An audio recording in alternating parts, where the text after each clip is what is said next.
आम्ही निघालोय ऐरोलीचे गणपती बाप्पा बघायला आणि खूप ट्रॅफिक आहे, त्यामुळे मोठी गाडी न घेता आमचा प्रवास चालू आहे स्कूटीवर. कारण आम्हाला खूप सारे गणपती पाहिजेत. पण मी पाहिलेला एक छानसा गणपती.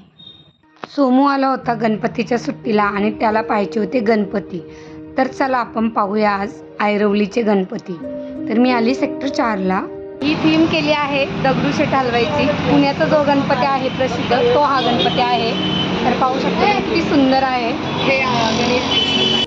आणि इथे आपल्याला पाहायला मिळालाय सुंदर असा दगडूशेठ हलवाई, जो पुण्याचा प्रसिद्ध गणपती आहे त्याचं हे प्रतिरूप आहे. आणि खरंच एकदम सेम टू सेम गणपती आहे हा. आणि या गणपतीचे दर्शन खरंच इतर गणपतींपेक्षा एकदम जवळून घेता आले, हे सगळ्यात महत्त्वाचं होतं आणि खूप छान वाटलं खरं तर. उंदीर मामा की जय. आणि इथे आहे प्रसादाची सोय.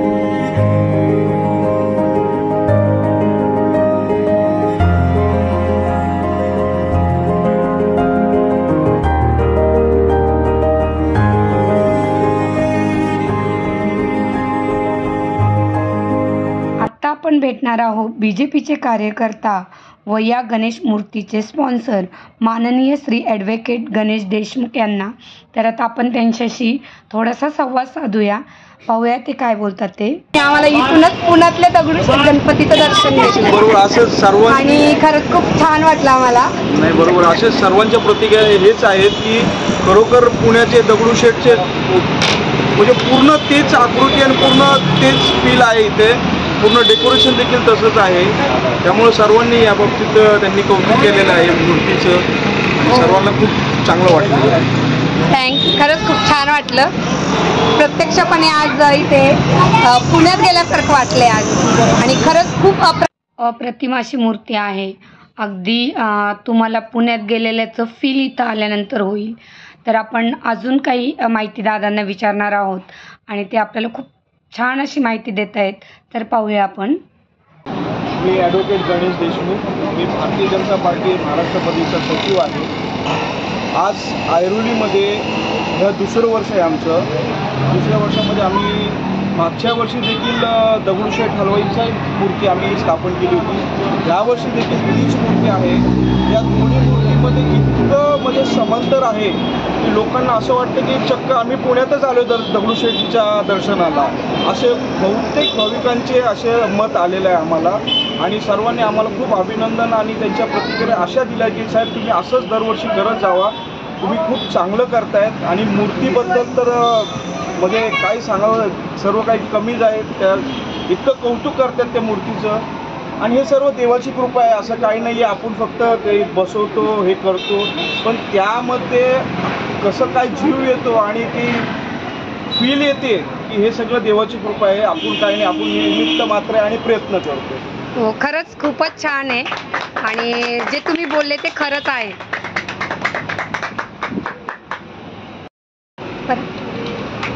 ही वैभव गणेश मूर्ती आहे.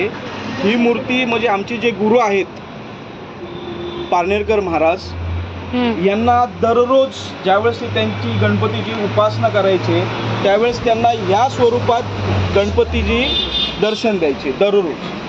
त्यामुळं आम्ही हे सर्व म्हणजे पूर्ण अंतःकरणापासून आम्ही हा सण साजरा करतो आणि खूप लोकांचा प्रतिसाद देखील मिळतो. दादांनी छोट्या मूर्तीचे महत्त्व सांगितले, कारण तीच मूर्ती त्यांच्या गुरूंना दर्शन देत असे. त्यांनी या माध्यमातून एक दुसराही प्रयोग इथे आयोजला आहे आणि तो म्हणजे ते प्रत्येकाला मातीचा मोदक देतात. तो का देतात तेही पाहूया आपण. तर असे बॉक्स त्यांनी पॅक केलेले सगळ्यांना. बदलत्या तापमानामुळे जे काय आता चालू आहे त्यामुळं आम्ही एक उपक्रम राबवतो आहे की ह्यामध्ये हा बीज मोदक आहे. यामध्ये झाडाच्या बिया आहेत, सेंद्रिय खत आहे आणि माती आहे. हे आपल्या परिसरामध्ये कुठेही जाऊन तुम्ही लावा. पावसामुळे आणि थोडंसं पाणी घातलं तर नक्कीच ह्याच्यामध्ये झाड उगेल आणि यामुळं आपल्याला म्हणजे पर्यावरणाला एक चांगले मदत होईल. यासाठी आम्ही एक नवीन उपक्रम राबवलेला आहे, बीज मोदक. हे आम्ही प्रत्येकाला प्रसाद म्हणून वाटतो. अरे वा, खरंच खूपच सुंदर उपक्रम यांनी राबवलेला आहे. यामुळे आपल्या या निसर्गाला नक्कीच याची छान निसर्गाचा एक छान समतोल राखण्याचा प्रयत्न होईल. तर नक्कीच झाडे लावा, झाडे जगवा. आणि तिकडे सौ श्रद्धा कांबळे ताईंनी माझा असा सन्मानही केला आणि खूपच छान वाटले.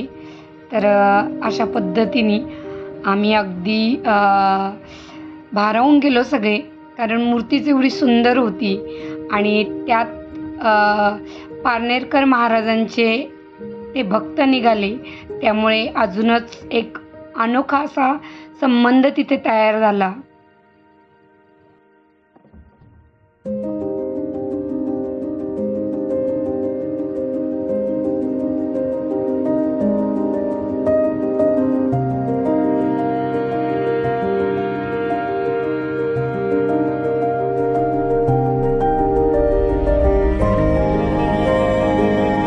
बाप्पाबद्दल तुम्हाला काय वाटलं?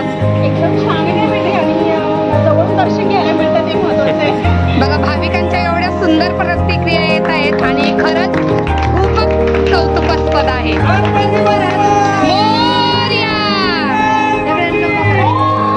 आम्ही सगळ्यांनी दर्शन घेतलं, छान छान फोटोही काढले. तर ज्यांना या मूर्तीचा लाभ घेता येईल त्यांनी अवश्य घ्या. ऐरोलीत राहणाऱ्यांनी तर नक्कीच घ्या, कारण खरंच खूपच मोहक अशी ही मूर्ती आहे.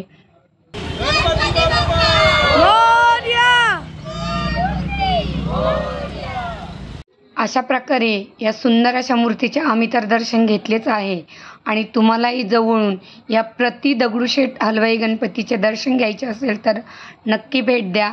आमचे गणपती दर्शन आता खूपच सुंदर झालेले आहे. जर पुण्याच्या मूर्तीचे मुंबईमध्येच दर्शन होत असेल तर यापेक्षा वेगळं आनंद काय. आमच्या सोहमचे तर गणपती दर्शन खूपच छान झाले आणि तो खुश आहे. तुम्हाला जर व्हिडिओ आवडला असेल तर नक्की लाईक करा, शेअर करा, सबस्क्राईब करा. धन्यवाद.